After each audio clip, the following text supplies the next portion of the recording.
And we are here, fifth quarter extra. Producer Pat, and working remotely. And working really hard, actually, working really hard. This is Simone Eli joining us from an undisclosed location, unless you want to disclose. Genoa. It's on my sweatshirt, actually. Genoa, Ohio. Hometown. Do you want to tell the people what you are in Genoa? Because if you won't, I will. Right now, I'm a mom to a toddler after a very exciting Halloween and trying to not, eat too much candy, but also at some point maybe a washed-up, decent high school basketball player.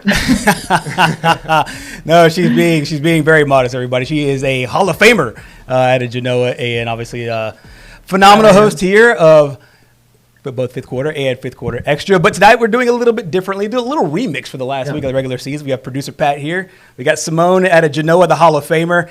And we got week 11 now in the books. The high school football regular season has come to a close. We've seen it in so many different ways how this impacts. And we've talked about how many times in Class 6A Region 1, we said it for the preseason, that this would come down probably to the last week of the season to determine 1 through 4. And that's exactly what we got. Yeah, guys, and if Gerhard, we were going to talk about the games and break down the highlights and stuff, but I think it's important for us to get right to 6A Region 1 because a lot of these regions were set coming into tonight, but we knew that this one was going to be the biggest question mark as to, who is going to be in and how will it be aligned. Right. And we got that answer tonight. If you guys take a look, we knew Saraland had already won 6A Region 1, but tonight it was the big battle in our game of the week. Gerhard, you were there. I'm sure it was a great atmosphere. Spanish Fort and St. Paul's going head-to-head at St. Paul's. The Toros jumped out to an early lead. St. Paul's came back and battled in this game, but they both end up 6-2 in the region. And because Spanish Fort ends up winning this game, Spanish Fort gets the 2 there. They will host a playoff game against Benjamin Russell at home. Saraland will be home against Chelsea. St. Paul's will be on the road at Helena. And at the 4, it is McGill-Tulane in. They will be on the road at Spain Park, undefeated Jags for the first time in school history. But guys, if you look at the list of teams over there on the right-hand side, it begins with Theodore and Gulf Shores, Pat, and we know those two teams are not used to being on the outside looking in, at least as it pertains to recent memory. No, absolutely. I mean, Gulf Shores coming off a state title run last year, looked unbelievably dominant all year long, and then they came in this year. And it was just a major, major step up for them. And, I mean, 4-4 in conference play is nothing to be necessarily upset about. But, of course, you're just not going to get that opportunity to go get another state championship. So it's certainly a little difficult for Gulf Shores to have to deal with that. But, this is just so competitive. It is such a competitive. Yeah, I think that we knew that when they jumped up into 6A Region 1 that it was going to be a much tougher battle. Gerhard, we obviously knew that it was going to be different competition. If you look at where Gerhard's, where maybe Gulf Shores stacks up in 5A Region 1, this is probably a playoff team. Heck, they'd probably be a playoff team in 7A Region 1. Yeah, exactly. That's just the truth of the matter. Yeah. But they're on the outside looking in. So is Theodore. Definitely not where they want to be sitting and not a position that the Bobcats are used to for sure. No, it's not. And obviously this is a Theodore team that in recent memory, they knocked off Saraland. They were the region champions. I know Saraland ended up going on and winning the state championship that year, but that just goes to show you how thin these margins are between these teams. And we could honestly see another one of these rematches in the playoffs, depending on how everybody, depending on how the other side of the bracket breaks down. Because after the first round, it's who's on top of the bracket, times traveled, and there's a lot of other things that get involved with this. But we knew going in, when your 3 seed is a top 10 team, that's when you know your region is really, really stacked. Exactly. Yeah. No question at all. G, I know that you were out at that game. Spanish Fort, St. Paul's, our game of the week. Go ahead and pull those highlights up, guys. Yeah. I know this is a great atmosphere and had a chance to watch from afar, at least. Gerhard, what was it like when this one kicked off, man? It was unbelievable, and it's one of those matchups where in going in what's at stake here for both these teams, because last week it really threw a wrench in when you saw the fact that McGill was able to beat Spanish Fort. It's a look at Spanish Fort, former Spanish Fort star Sterling Dixon. Of course, Alabama off this week. He had a chance to watch his former teammates there.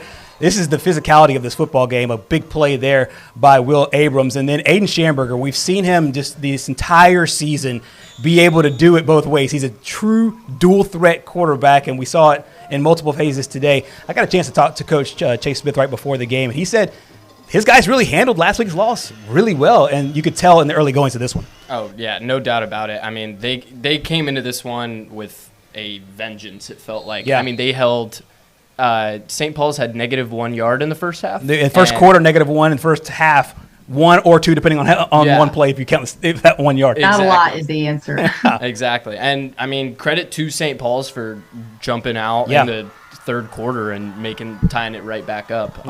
No question, like, they responded so well. But, I mean, and we talked about the margins and how close they are. It was a 13-point game. A pick six flips this game on its head. Yeah. And Spanish Fort is able to just run away with it in the end. So yeah, and I think this is one of those games, and I stole this from somebody who talked to me at the game, and I'll just say it here because I thought it was such an interesting point. He said this is the first round playoff game for both these teams because you're going into the playoffs, and this is a playoff atmosphere. It was a great stadium, and then now you have a chance to go out and beat a quality football team. And like we said, it's iron sharpens iron in this region all season long, and it's been that way. And we got a big win there for Spanish Fort because had they lost, things could have got really shaky. Well, had they lost and McGill win, we know that Spanish Fort would have bumped down to the 4 in that region. So if you look back at the region standings, it was Saraland, Spanish Fort, St. Paul's, McGill, Tulane. That's how it ended. Had Spanish Fort lost to St. Paul's, it wouldn't have just been a flip of these two teams. McGill, Tulane would have also had the edge because Spanish Fort would have ultimately been 5-3 in the region, bumping Spanish Fort down to the 4, and then McGill, Tulane there at the 3. And the reason that that's important, I guess, is when you look at this region in terms of the opponents, 3 and 4, usually not a huge deal because both those teams have to go on the road in postseason play, Gerhard. Right. But when you have a team in Spain Park and you have a team in Helena, neither one of them easy competition. But right now, Spain Park is playing as good at football as they've played since 2015 when they were playing for a state championship and, of course, lost to, ironically, McGill Tulane in McGill Tulane's first ever state championship run back in 2015. My husband was coaching in the losing team he was with Spain Park in that game, but a huge run for Ernest Hill and the Yellow Jackets there in 2015. At Bryant-Denny Stadium. I was wondering if you were going to bring that game up. Yeah, ironically, these two teams will meet again, but it will be interesting to see that. But that is the final standing there in 6A, guys. Yeah, this is a really interesting one, and we'll obviously follow this one. I won't be surprised to see a lot of these teams moving forward going into next week and into round number 2. Let's go to Class 7A, Simone. This is one of the classes that we knew going in. Last week, we knew a couple of weeks ago when Daphne or when MGM and Baker played one another, who was going to be 1, who was going to be 2. Settled out 3 and 4, obviously, as well. And now that it's here, we got to talk about the most intriguing matchup on the slate here. Yeah, no question about that. That's going to be over there at Baker. And, of course, Baker right now, a top 10 team, and they won a huge game in Week 10 to really kind of just give them even more momentum and just kind of bounce back, so to speak, from that loss to MGM, which ultimately bumped them down to 2 in 7A Region 1. But Baker able to gut out a defensive battle against Viger in Pritchard, so a huge win for Baker. And they will welcome in Hewitt-Trussville for round 1. The reason that game is so interesting, of course, is because Juan Johnson, the head coach at Baker, has spent the last 8 years as one of the offensive coordinators, one of the main play callers there at Hewitt-Trussville. He really built the Hewitt-Trussville football program into the dominant offensive team, of course, with Josh Floyd, the head coach there. They're really good friends. He's leaned on him a lot in his first head coaching endeavor. So those two go back really, really far. But Baker will welcome in Hewitt-Trussville in round 1 next week. And so all eyes will be on that game because I really think it's a huge opportunity for Baker to be at home. And sometimes I think we talk about 7A Region 1 as, okay, a one and done for a lot of these teams because the reality has been that is what it's been. They're in the first round, they're out. But Baker feels though they can welcome in this Hewitt-Trussville team and kind of put it on a powerhouse program. And make no mistake, Juan Johnson, he's not going to be a crap-talking type of guy like in front of the camera. Yep. But he is confident, and he wants nothing more but than to prove that they belong in this postseason run, guys. Yeah, no doubt. And I think we got a chance to talk to him last night. Of course, got the win over Viger, but it felt kind of like, hey, we got to win, and we know that we're taking a step towards where we're going, but the ultimate step is that next week. And I know he's going to not want to make it about himself. And, of course, the question has to be asked. It's like, hey, you're going against a team that you literally were coaching last year. He doesn't get to. The good thing is he doesn't get to make that call.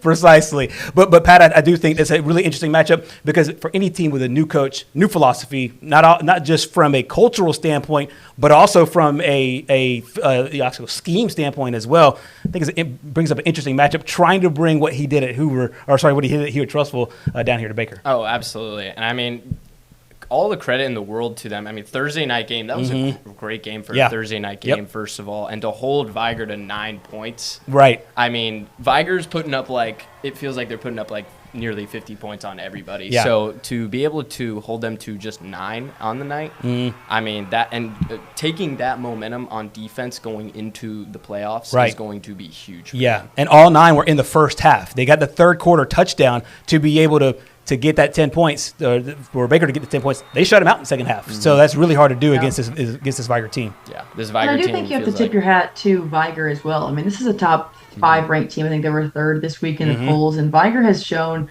I don't know if anyone's been competitive with Viger in any real capacity. Even Williamson in the game where we thought it would be a little bit closer.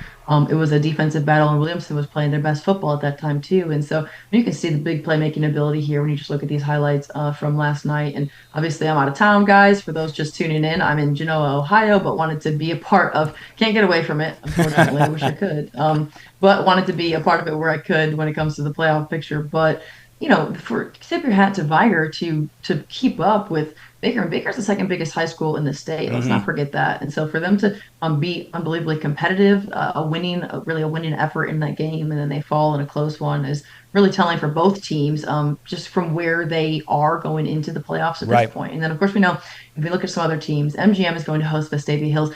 Guys, I don't know. I know from being like the third eye view a little bit tonight, Vestavia Hills beat Clay Chalkfield tonight. Wow. And Gerhard. That's the defending 6A champs. That's my point. And they are, they're running really, really good this year. And Clay Chalkfield beat Thompson this year. They're just on a roll. And so that's a big win for Vestavia Hills, really taking them now as they go into the playoffs to come here down to MGM. Zach Golson's going to be looking at his guys in the locker room and saying, hey, buckle up. Yeah. Because these high caps and whatever the heck that he was calling them there. High caps and Fijis, baby. They're ready to play some football, dog. They are, and momentum is everything in this time of year. So obviously great there. And we talked about Viger as kind of the perfect tee-off here for the Class 5A playoffs. And another situation here with Viger, last game of the season, I think that you could say, hey, we are proud of what we were able to put together all year. I know they wanted that undefeated mark, that 10-0 mark, but this is still a really hungry football team. If you're looking there at the region, this is the region standings right there, so I don't want to get people confused because you just saw Viger lose, but that's the region standings right there. And this Viger football team, they're fine. This is a Sipsey Valley team. I feel sorry for them already because this will be an angry Viger team after losing the first game of the season. Yeah, there's no question. Go ahead, Pat. Who wants to play Viger after scoring? They just got held to 9 points. Yeah, exactly. I feel like they're going to bounce back and try and hang 50 like they typically do. So, and who knows? Maybe we'll see some teams test them. Right. But Baker gave a lot of teams the secret. They just held them to 9 points. So hey, take whatever you can from that game, but. That's going to be an angry team next week. Like Gerhard said, you feel bad for Sipsey Valley, there's no doubt. And here's one thing that we know, Chief, is Viger is coached by a guy who does not have sympathy for his opponent. Okay, he does not. John McKenzie's a nice guy. He's enjoyable to talk to when you're at practice. But he talks the talk and he walks the walk. That's right. He's got the guys to do it. He's not worried about this loss to Baker. There's a reason he hasn't played Sammy Dunn in several weeks. He's coming back from injury. Of course, it's their quarterback. We know how much better they are offensively when Sammy Dunn is there under center. He knew when we talked to him against Williamson 3 weeks ago that was the game that was going to matter. The playoffs were going to matter, not these games here in the regular season. He was focused on one thing, not a region championship. He wanted to, he listed it for us. 1, beat Blunt in the Battle of Pritchard. That was number 1. Win the region if you can. But ultimately win a state title. And that's what he wanted to do. And he minced no words about it. And if he can, he will put the pedal to the metal And he knows that his team, like he mentioned in merit practice, can win 5 games in a row. They've done it this right. year. He knows that the work begins now. This is just the beginning. Is not even thinking twice about this game against Baker. Yeah, that's right. I think it's an excellent observation, Simone, because one of the things that he talks about, and this is a lot of coaches, I don't think a lot of coaches really think this way. Maybe March Madness is the only time you can, because it is one and done in March Madness. But he is very particular. He's like, hey, we are in now a 5-game season. First 5 weeks of the season, actually you can count preseason because they have 4 weeks of the preseason, 2 weeks with no football, 2 weeks with the football. And count the first 5 weeks, the middle 5, the last 5, of course, being a run possibly to the state championship there in Birmingham. He knew, obviously, you mentioned it, Williamson was one of the toughest competition in the region. Once they got that win, they were in, and then everything else, fell their way. But this team is singularly focused on winning a state championship, and I feel bad. What else stands out to you here in Class 5A Region 1? Yeah, I think that it's funny because Shelby County was never a team that I think I ever covered when I was in Birmingham. Like, no disrespect to Shelby County, like great season and all. They're going to be hosting Citronelle this week or next week for the playoffs, and I think they've had a really, really good year. So I'm interested to see what that looks like a little bit. I do think Citronelle has kind of ridden some momentum ever since losing their quarterback. Of course, we reported on that situation a couple weeks ago. But UMS Wright is there at the 4. Just kind of interesting to see, what Sherry Curtis does next. Is really hang in there as kind of the head coach, not kind of, but actually the head coach at UMS Wright. Obviously, this is like year 26. He's been to the playoffs every single season. Yeah. And, now that he is the Central Board president in Montgomery, you kind of wonder what does that look like for him in his future. And so I don't want to make any early predictions. He hasn't told me anything solidified. This is a guy who has talked a lot of the words about, I don't ever want to, I'll be on the field until I'm no longer breathing. We will see. I'll believe Terry Curtis is retiring when I no longer see him standing on that sideline. Obviously, they fell in a really tough battle, guys. You can talk about this game more. I was just following on Twitter last night, but St. Michael's a really talented team, and this seemed like a back and forth affair and down to the wire there, Pat. Yeah, and Pat, I'll tee you up on this because you got a chance to kind of see what Gunner River was able to do last week. We'll talk about 4A in just a second, but heads up to UMS Wright to be able to come in and score 28 points against a really good team. No, and that was my first takeaway from this game was just the fact that they scored 28 points. Now, whether that's a slight towards the St. Michael defense, because we also did see what Jackson did to St. Michael a few weeks ago, which was very, very ugly. But UMS, that we know that team to be a defensive team first. And for them to go out and score 28 points and, hey, you're going to the playoffs off that, ride a little momentum, played a really good opponent, really good team, able to score like that. I think they can take some of that momentum. But another thing, just back on Citronelle, just credit to them for being able to go through a quarterback switch. It's not like the situation at Viger where they're just playing whoever at quarterback, but it's a totally different situation where they were forced to make that move, and they really didn't take that much of a step back at all. Yeah. So credit to them for getting to where they're going and taking on Shelby County next week. No doubt. And we haven't forgot you all in the comments. We certainly love you. Robert Gray, we will get to the 1A bracket, Leroy and Milry. We also will talk a little bit about what's going on Class 3A as well. Evelyn Douglas Williams has a question that I don't know the answer to. Did you know about the coach at Blunt tonight? Apparently there was some kind of altercation. Yes, I do know about the coach at Blunt tonight. Yeah, so I do know about the coach. So yeah, I actually got a video. I haven't totally watched the whole video yet, but there was a Blunt assistant coach arrested tonight after losing to Theodore in the game. I haven't gotten permission to use the video yet, but he was arrested for what I was told causing issues, which I think is the nice way to put it. But I think that there was just some post-game drama. You never want to see that from adults, from anybody. But yeah, several sources did tell me this evening that there was a post-game fight at Theodore. The Bobcats, of course, beat Blunt in a game that seemingly had a decent amount of points put up. I think 44-18, 47-18, somewhere. I got about 7 different scores. Nothing totally confirmed on that. But Steve Mask and company, knowing that going into this game tonight, they were going to need a lot of help, and pretty much help by the way of McGill, Tulane fall into Baldwin County, which we know did not happen. So Bobcats are on the outside looking in. And listen, at the end of the day, if you're a Theodore fan, that's not familiar territory. This is not where this team has been in recent memory. They have been competing for a region championship. And when you have a bunch of guys who want to be fired up and playing for the Bobcats late in the summer, and then they're there, and you want to see this team look like an all-star team, and then they end up going, 3-4 in the region, or whatever it was, 4-4 in the region, and outside looking in, people are not going to be happy about it. However, what I'm told, it was a Blunt assistant that got in a fight. And let's not forget, I mean, Raymond Nelson does a very, very good job there at Blunt. Okay. He's really working to build that brand back. Yeah. But don't forget that Ray Nelson is a Theodore alum. And there were a lot of people that wanted him to get that job. Back when there was a change, there were a lot of people kind of hoping to see him be the guy for the position. And that's oh, they're about to kick me out of the Zoom meeting, guys. But no worries. You're still hanging in. I guess we'll make it quick.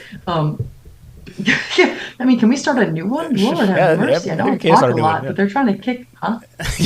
we can't start a new one, but yes, yeah. Zoom on the corporate side. Zoom on the corporate side's got some preying on our downfall right now. Yeah, they are. I don't want to speculate. I did hear that there was like a beef between players, which there always is, but somehow a coach got extra involved, and ultimately there was a Blunt coach that was arrested, taken off the field there. And also remember that Blunt and Theodore are in the same Mobile County public school system as well. So yeah, so Evelyn will to show that video on the air.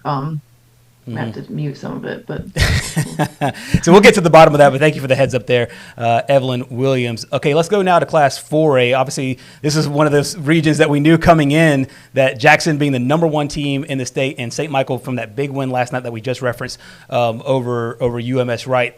These are two of the not only the best teams I think in this region, but these are two of the best teams in all of 4A football. And Simone, I think that this is one of those. I think. For if you're St. Michael, getting this next step, last year first ever trip to the playoffs, now going into your second season here with second season into the playoffs with Coach Phillip Rivers, has to be a really good spot here, even though Jackson's still lurking there at number one. Dude, here's the thing, Jackson's like an anomaly. Okay, Jackson is like. What Jackson football is right now is something that we might never see again. And I mean, I really mean that. Mm-hmm. When I say the Aggies are like state championship or bust, I believe that with my heart of hearts. The only team they've lost to also kind of has a similar mentality, which is Saraland, That's right. Like blue map or bust.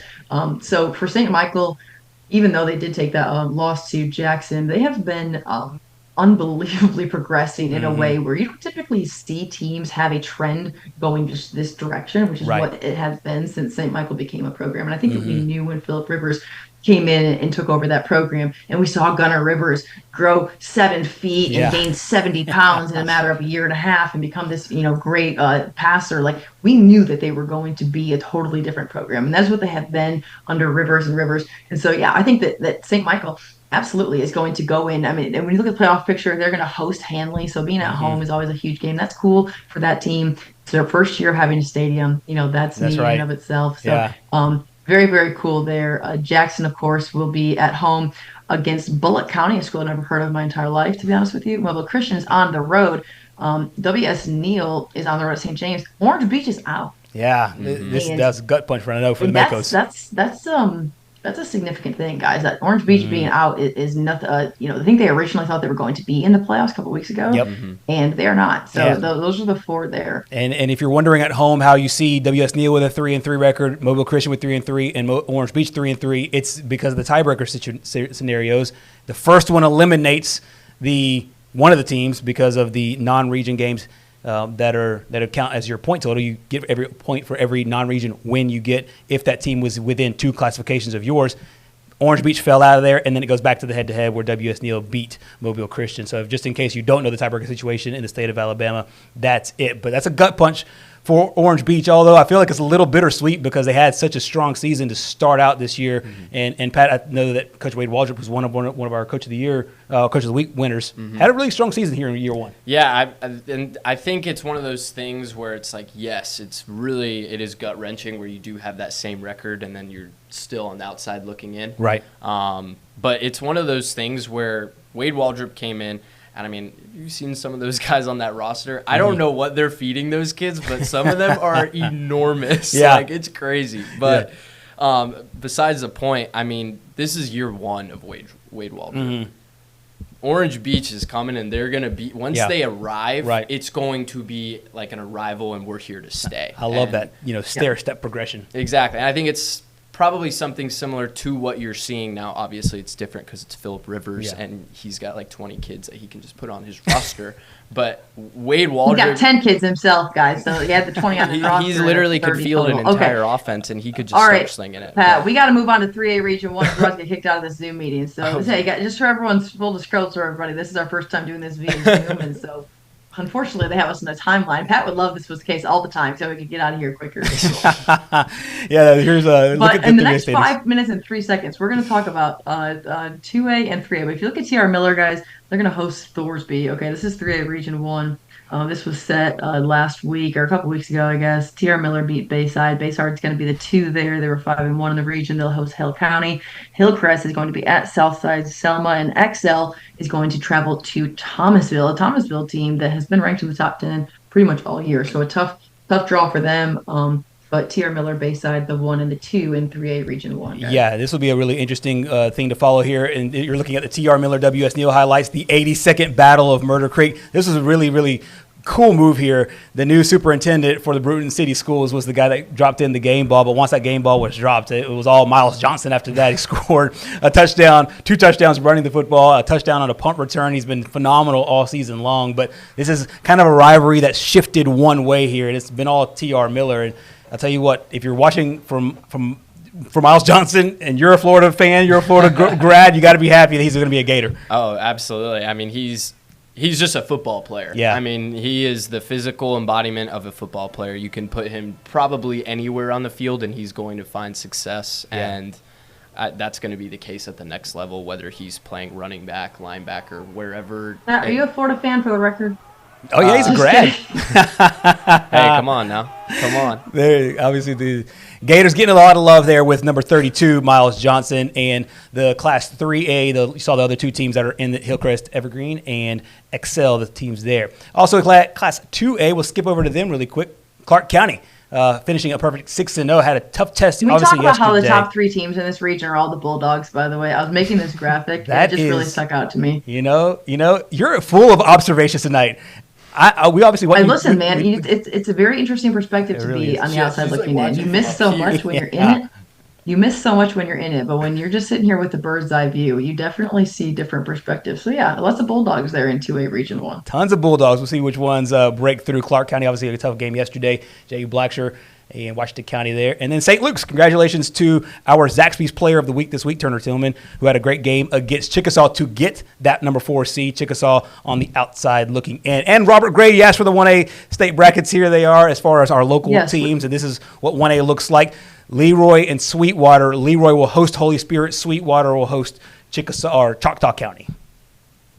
Yeah, guys. Is this the one that we filled out late? Is this the one that got filled out? Yeah, I filled it out right before. I saw where some things need to be hammered out there in the other region. Yeah, in the other regions, that's we're correct. Kind of waiting to see what's going to happen there. But Leroy, we know, won the region title after beating Millry last week to finish 7-0 in the region. So yes, they'll be at home. Sweetwater at home. Millry hits the road to play University Charter School. Again, not sure where that's at, but y'all safe travels there. And Southern Choctaw is going to be at Linden. Yeah, huge games there. Obviously, Leroy, the defending Class 1A state champions, they want to get back to that state championship game and win it once again. They've obviously been the target on the I always want to say it's kind of overused in sports. You have the target on your back, or you're the hunted, not the hunter. But that's the case for Leroy this year, obviously coming in and winning that 6A state championship. Well, we talked about St. Luke's earlier. I wanted to be able to show you some of their highlights because, Simone, we have not had any rain on the Gulf Coast in 3 weeks. And I know everybody who was at home right now can attest to this. The fact that we got rain today out of nowhere. There was a little rain on us at St. Paul's. There was a lot of rain here over at St. Luke's. It was a weird night here.